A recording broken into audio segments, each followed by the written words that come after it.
my name is Gabriel Okeke. I'm the sales manager of Afri Agro Products Limited. As an organization, we are into the supply and support of horticultural inputs.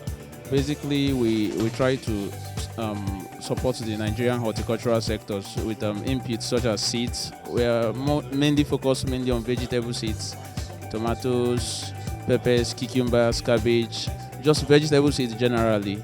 So aside that, we also support them with other materials like the seedling trays, the cocoa pits, the potting soil, and biological protection system from Copat Biological System, which is a Dutch partner too as well.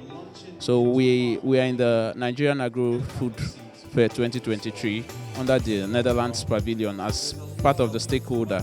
We work in conjunction with Enza Zaden, which is a Dutch seed company too as well. So we are here to also try to sustain and see how we can make food more secure in Nigeria.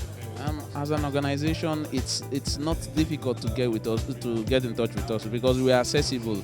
In terms of our offices, we have an office in Lagos, Nigeria, in Ikeja to be precise.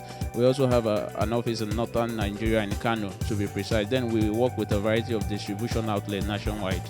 So in terms of accessibility, we are easily accessible. Keep watching Tattase TV, a taste of Africa.